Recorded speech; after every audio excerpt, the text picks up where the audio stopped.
But with my mediation lens hat on, right? I'm just curious in your experience working with like, hardest left circles possible.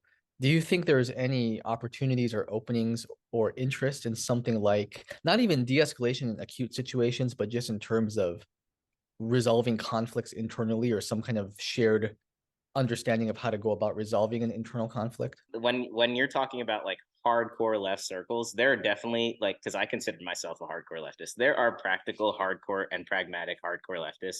But I think that in general, any hardcore sphere you go into is going to be mostly full with loonies, and that just kind of is what it is. And it doesn't matter. Like I've been like, whether you're dedicated to the gym or whether you're dedicated to video games or whether you're dedicated to whatever, those like once you're in that diehard sphere, it's not 100% just practicality. It's 100% whatever that diehard sphere is about. And the same thing goes for like, the motorcade. And most of the people that I'm with, you would have to go through the actual like left and be like and try to find those individual practical people.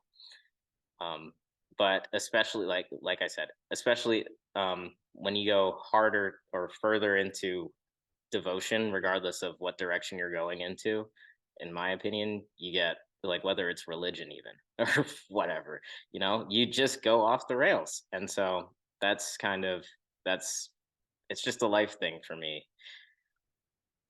No, I really like that answer because it kind of undermines the assumption that a lot of people have, including myself, of thinking of a certain ideological group, right, that self-selects for certain types of people, that people are more or less the same or kind of gathering around, orienting around certain ideology. But I like the distinction of more of like a personal thing or a It's a human maturing thing. thing, human thing, right? It's a human thing. Yeah. The more into a thing people are, the closer to cultish they get. And the closer to cultish you get, the less like sane you are up here, So yeah, I'm like the more you get into like whether it's and anybody who's just super devoted to something and devotes their life to it, like doomsday preppers, you're gonna meet people who are not sane.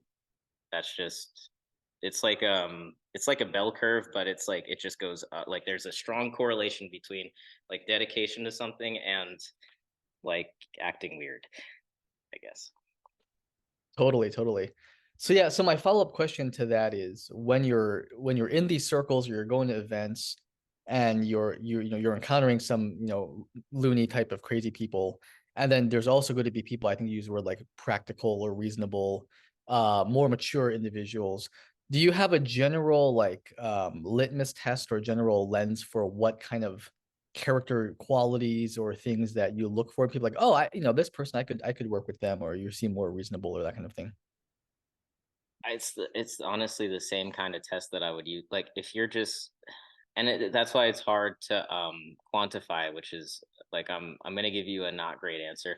It's the same test that I would use if I was anywhere. Like if you're in the supermarket and you're talking to yourself, you're probably not somebody that I'm like gonna talk to. If you're somebody who I know acts messily on like a regular basis, you're not someone I'm going to talk to. You know what I mean? It's all about just knowing the people. And yeah, people who tend to be messy tend to do messy things, regardless of whether it's personally, professionally, in the anarchist sphere slash communist sphere, whatever, right? It's all about just knowing the people, which again, I think is like just a life thing,